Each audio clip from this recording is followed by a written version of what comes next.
how to paint peonies in watercolors. So I am going to start off here with my size 8 brush, and then I have 3 petals in the middle there, and then the smaller ones are going to be on the bottom. And then you can create your middle pieces here. They are just like little C shapes by using the tip of the brush there for some details on the top.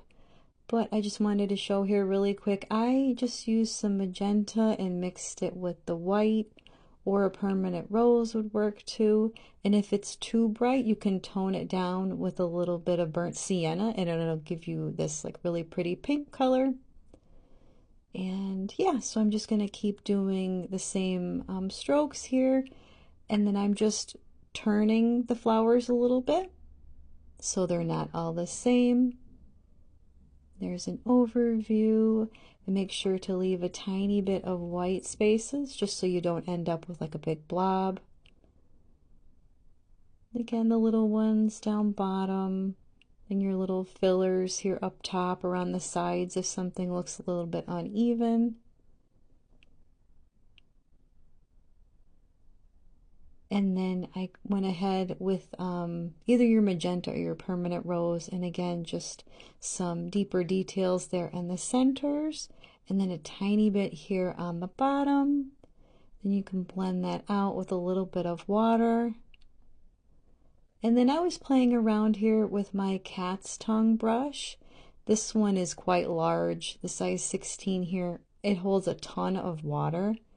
So yeah, I was just playing around with this. You can feel free to add as many leaves as you'd like. And then I went ahead and I was dribbling on some of the yellow, like a gamboge, and just mixing it in there for some spotty leaves. Watercolor floral painting, day 7. This time up we have how to paint some easy cherry blossoms. I'm starting off with my light pastel pink here and my size 8 round brush, and I'm going to be creating 5 small petals here first.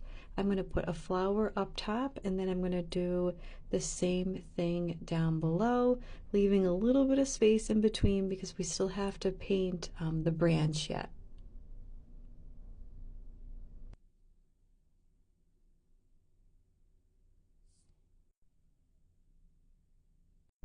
For the deeper areas in the center, I'm going to be using magenta for the shadow and some of those little details. Make sure that your light pink is dry before you do this. It's okay if a little bit bleeds, but you really do want to keep those fine lines. And then a couple little dots there. And then you can use some burnt sienna for the thin branch in between. How to paint some easy loose watercolor roses. I'm going to start off here with some, this is like a quinacridone rose, I think it was, but whatever red or pinkish red that you have is fine. And I have my size 8 round brush there, and I use the tip to create a little bit more detail in the center, and then you're just going to use your water and pull down a little bit and feather out the sides so it's a little bit more looser approach there and look. And then you can continue to create as many as you'd like. So just repeating the process here.